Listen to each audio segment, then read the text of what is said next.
So we've all heard the odd story about some wild tale that's happened in an HMO. But is it really like that? In this video I'm going to share with you some real stories, some funny, some sad, and some that are almost unbelievable. I've always liked nature, and we come across a lot of wildlife in our job. We've had bed bugs, a cockroach infestation, but the one that always sends shivers down my spine was this one. I'd gone to a property to obtain a meter reading for the landlord, and I went into the understairs cupboard, and thankfully there was a light inside, so although it was a bit dim, I could see my way around. I looked down and I saw, well, clearly rat droppings. So I get my phone out, bring up the camera, ready to take a photo for our team WhatsApp group. Then I felt something run over my foot. I immediately looked down and I saw the back end of a rat disappearing through a hole in the floorboards right next to my boot. I can't really describe the physical reaction to this, but when I got back to the office, my coat was covered in white from the paint on the walls in the cupboard. Now, I'm not a small frame guy, and I'd clearly hit the walls in all directions when I jumped. Not one I want to repeat. So I recently asked for some amusing stories for some of my network, and I'll share a couple of them now. The first one was from Nicole. Nicole says, I was once given a French maid's outfit on her checkout as a gift. He said he thought I would look nice in it. Okay, the next one's from Anne. Hey up, Jason. I saw your post on a HMO group and I wanted to share a couple of tales. One being that we had a tenant who moved in, paid the first month's rent, and then left after 4 months having paid no more rent. They took the bed and the mattress, but left a cat and a litter tray full of hit. He then commented on a Facebook post saying, we were a great agent who'll treat their tenants well and offer good quality accommodation for the cat. So another one from Anne was that a tenant she'd had for a while said he had a great job in IT, but he turned out to be an alcoholic who, when he left us with over 300 containers of pee. This included various containers from a typical Oasis bottle to former orange juice cartons, as well as a mop bucket full. The bathroom for this room was down 2 flights of stairs. Well, maybe that's part of the reason. So myself and the cleaner spent 8 hours in 26-degree heat, clearing the room, running up and down the stairs with close to 100 litres of stale pee. The room had to be fully stripped and fully refurbed, along with all new furniture. Both myself and the cleaner were very ill that weekend. Yeah, I bet you were.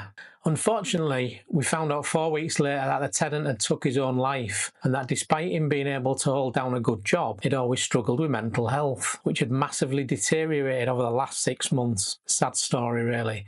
Yeah, it is sad, and we do come across things like this quite often, don't we? You do soon realise that lots of tenants in HMOs are not in the best place, so some empathy and understanding does help.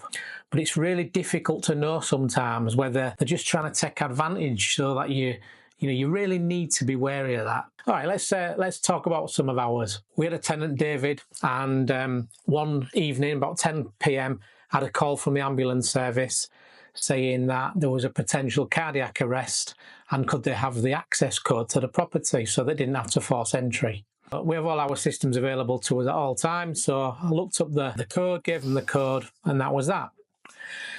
So I soon thought, actually, I best go and see what's happening, see if everything's okay. And it's about 10 minutes drive from where I live, so I get to the street, to the house, and the whole street's deadly silent. There's not a person on the street, there's no cars, there's no ambulance, nothing.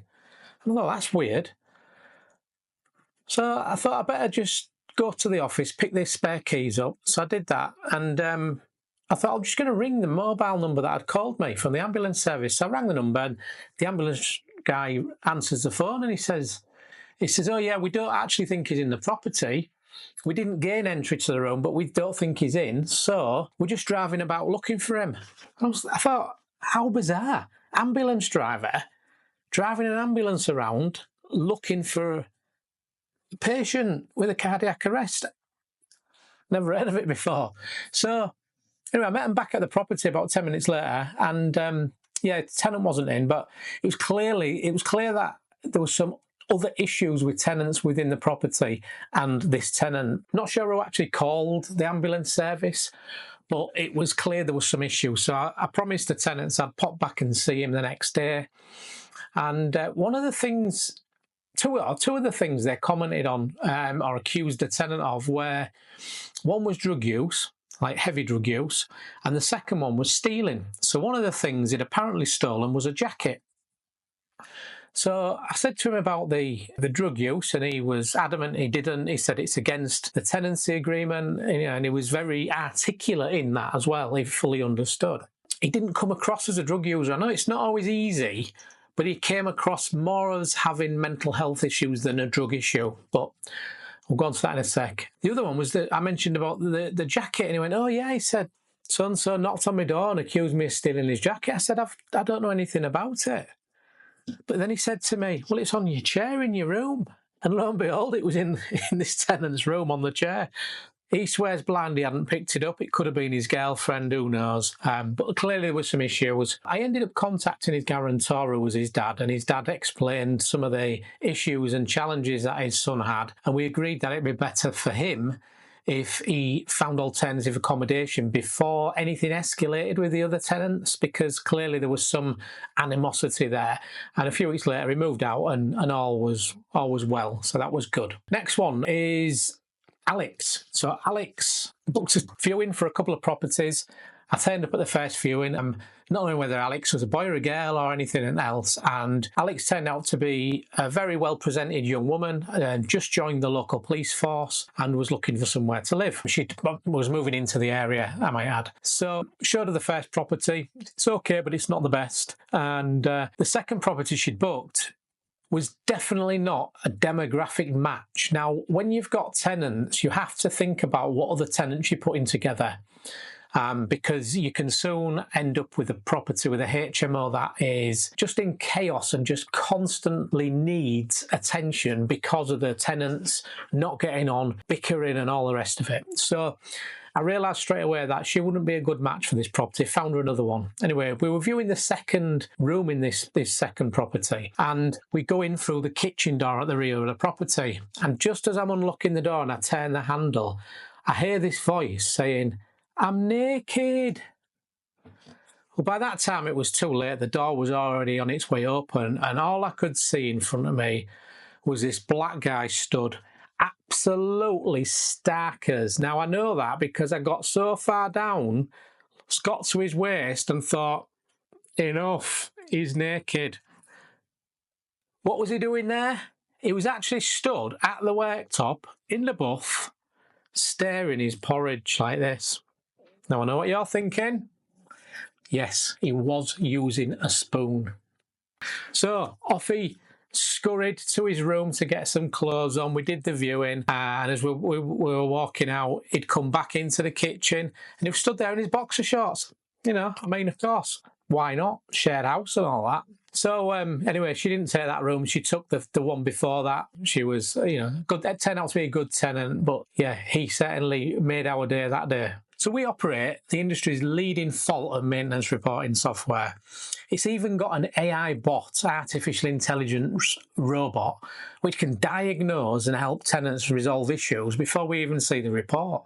We do get a lot of requests for things that sometimes make me wonder how some of them survive in the real world.